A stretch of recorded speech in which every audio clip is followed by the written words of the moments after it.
Ouviu falar que sua mente pode mover montanhas? Ou que você poderia se tornar um imã e atrair tudo o que desejasse apenas com o poder do pensamento? Antes de continuar, eu quero que você se imagine caminhando numa praia deserta. O pôr do sol tranquilo, refletindo na água quente e transparente, só é atrapalhado pelo barulho das ondas e o vento nas folhas de palmeira. Deu uma relaxada só de imaginar essa cena? Ótimo, porque o assunto de hoje é pensamento positivo.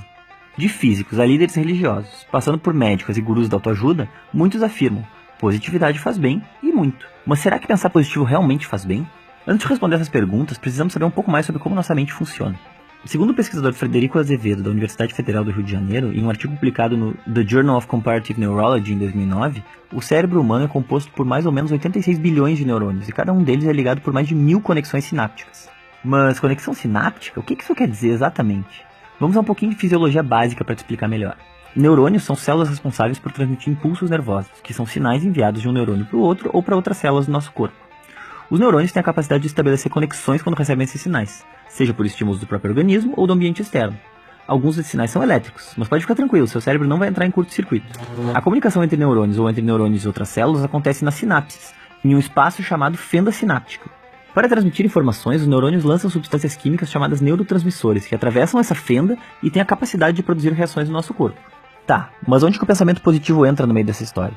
Sem que possamos prever ou controlar, quando recebemos algum tipo de sinal que pode ser disparado através do pensamento, o nosso corpo produz respostas hormonais relacionadas, por exemplo, às sensações de bem-estar ou de estresse. Então quer dizer que pensar negativamente faz mal?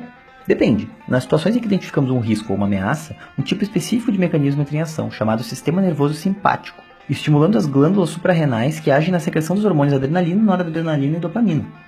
Chamamos esse mecanismo de reação de fuga ou luta, e ele está relacionado com os nossos instintos de proteção. Quando os níveis desses hormônios aumentam, entramos em estado de alerta. O coração bate mais depressa, a respiração se torna mais rápida e a pressão arterial aumenta. Em momentos estressantes do cotidiano, como dirigir em um trânsito congestionado, fazer uma prova ou participar de uma competição esportiva, o estado de alerta é muito importante. O pessimismo, nesse caso, estaria relacionado com o medo do fracasso ou com a antecipação de situações arriscadas, nos deixando mais preparados para enfrentar essas situações. O problema é quando estamos nos estressando o tempo todo. Segundo a Associação Americana de Psicologia, quando isso acontece, o córtex das glândulas suprarrenais dispara a produção do hormônio cortisol, que, em situações de estresse prolongado, pode desencadear processos que acabam contribuindo para a diminuição da ação do sistema imunológico, e então podemos ficar mais propensos a adoecer. Níveis muito altos de cortisol afetam também a parte do cérebro responsável pela memória e pelo aprendizado, nos deixando irritados e esquecidos. Uma outra explicação científica sobre o quanto o pessimismo e as emoções negativas podem fazer mal é defendida pelo cientista da computação Steve Parton.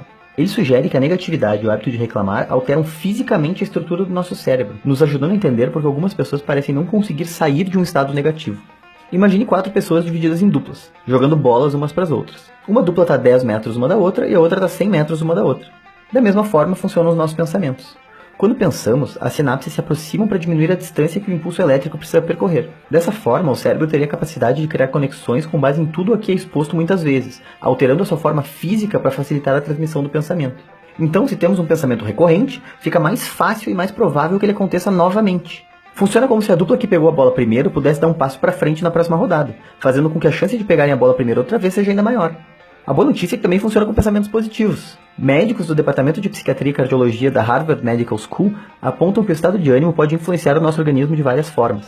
Um desses estudos, de janeiro de 2016, publicado pela Associação Americana do Coração, buscou averiguar a correlação entre o senso de otimismo, o senso de gratidão e o nível de novas internações hospitalares em 164 pacientes com quadro clínico de síndrome coronariana aguda que passaram por internação anterior.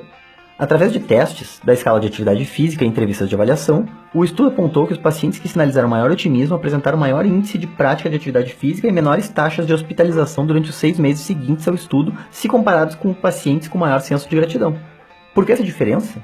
Os autores acreditam que o sentimento de gratidão é centrado no passado e pode ter menos efeito sobre o nosso comportamento futuro que o senso de otimismo. Por outro lado, o otimismo poderia ser uma ação mais centrada em fatores cognitivos e na sensação de que se pode fazer algo para alcançar uma meta, possibilitando atitudes positivas no comportamento e no compromisso com a própria saúde. Ou seja, pessoas com disposição para ver o lado positivo da vida tendem a cuidar mais da sua saúde, praticar mais exercícios e se alimentar melhor. Afinal de contas, pensar positivo funciona? Sim, existe poder no pensamento positivo. Você não vai jogar bola como a Marta, nem quebrar recordes como o Usain Bolt só pensando positivamente. Mas emoções positivas estão associadas com a melhora na saúde e com as sensações de vitalidade e bem-estar. Por outro lado, a raiva crônica, a preocupação excessiva e a hostilidade são fatores de risco para o desenvolvimento de doenças. No entanto, essa positividade é mais natural para algumas pessoas, enquanto outras precisam aprender a pensar e agir de modo mais otimista. Então, como podemos desenvolver essa forma de pensar?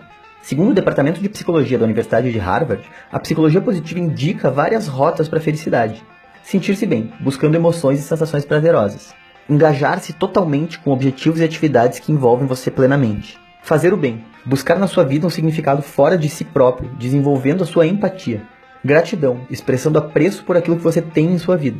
Saborear, focando a atenção no prazer, em como ele ocorre, compartilhando e apreciando cada experiência de modo consciente. Estar consciente, centrando a sua atenção sobre o que está acontecendo no momento e trabalhando a aceitação sem julgamentos. E autocompaixão, buscando consolo quando necessário, dedicando tempo para cuidar de si mesmo para motivar-se e tentar novamente. E você que faz parte da Legião Autoridade Fitness, já passou por alguma situação em que o pensamento positivo te ajudou no dia a dia? Conta pra gente essa história e vamos criar juntos uma onda de ações positivas ao nosso redor. Oi, se você assistiu esse vídeo até o final e gostou do que viu, por favor inscreva-se no canal e deixe seu joinha aqui embaixo. A sua inscrição é muito importante porque é a única maneira de garantir que você vai ser avisado ou avisada cada vez que lançarmos um vídeo novo. Para você ter uma ideia, o Facebook só mostra nossos vídeos para 10% das pessoas que nos curtiram por lá. Aqui no YouTube, a chance de ele sugerir o nosso vídeo novo para você quando a gente coloca ele no ar é um pouquinho maior, mas não muito. Então se você quiser saber sempre que a gente postar um conteúdo inédito, eu vou pedir de novo para você, por favor, se inscrever no nosso canal. É bom pra gente, é bom pra você e é só um clique. Então forte abraço e a gente se vê no próximo vídeo.